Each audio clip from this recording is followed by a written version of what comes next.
speaking about abstaining, what is something that we can abstain from? Any ideas? Yes. Sex, that's good. Okay, anything else? Yes. Drugs and alcohol, very good. So we're going to talk about that, drugs and alcohol. In fact, who could tell me what is the most commonly used drug in Pinellas County among students? Yes. Survey says it's alcohol. Very good. All right. Alcohol. Now, why would alcohol be the most commonly used drug in Pinellas County among students? Basically, it's easy access. It's easy to get your hands on. If you wanted some alcohol, you could probably find it. Impacts on alcohol, for example, a higher school absence rate, poor failing grades, meaning when you're living that lifestyle, you're living that party life, the last thing you want to do is focus on your grades, show up to school the next day, because especially if you're hungover, that's the last thing you're thinking about. You're all about that party life and kind of living that life instead of applying yourself academically. Higher risk of suicide and homicide can be a factor. Memory problems, especially at a young age, you think of memory problems as an older person, but if you're drinking, living that life, it can affect you a lot earlier. Abuse of other drugs. In fact, alcohol is known as a gateway drug. What does that mean, gateway drug? Leads to other drugs. It can lead to other drugs. Very good. Changes in brain development. We'll talk more about that in a minute. And then death from alcohol poisoning. Right. Pop quiz, number 2. What is the second most commonly used drug in Pinellas County among students? The second one? Marijuana. Very good.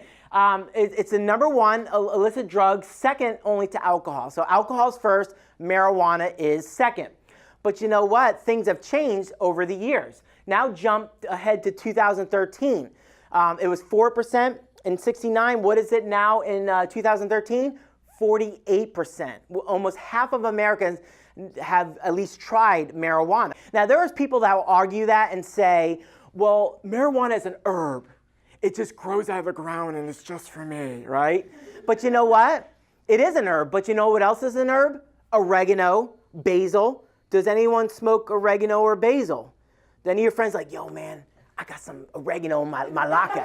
Come see me after class. No, because it doesn't get you high. THC is an ingredient in marijuana that gets you high. That's why people smoke it and it is a drug. So they may say it's not a drug, it is. Anything that alters your mind is a drug. That includes alcohol, that includes marijuana. Another thing about marijuana, people will say it's not addictive.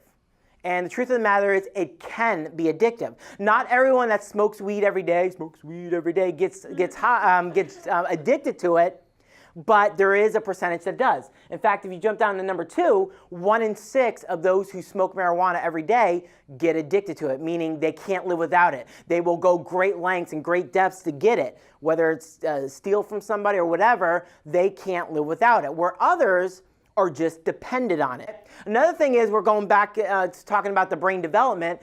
Drugs and alcohol affect the teen brain development. In fact, everybody go like this. Don't hurt yourself, please. Very good, good job. All right, right there is called the prefrontal cortex. And the cool thing about the prefrontal cortex, it helps you to look ahead so you can make great decisions. It helps you to assess the risk of your behavior. If I do this, this may happen. Now, that's all part of growing up. You're learning, growing, and developing. Many first-time sexual encounters occur under the influence of drugs and alcohol. So maybe you're waiting until marriage. Maybe you're waiting for that special somebody, right time, right moment. Girls, I know you all have it mapped out. You have you got it all envisioned. The big fluffy covers and the candles around the bed and the rose petals and Kelly Clarkson playing in the background. Mommy like this, some people. I mean, you got it all mapped out. But when you're at that party and you're drunk and you're high, all that gets tossed out the window, and before you know it, you end up in bed with someone you hardly know or even love. Awkward. And so in order to not bring yourself to that place, the best thing for you to do is abstain, to walk away, to say no to drugs and alcohol. Because it's not only about your temporary choices, but it's about your future and making the best choices for your life. Why? Because your choices affect your future. Very good.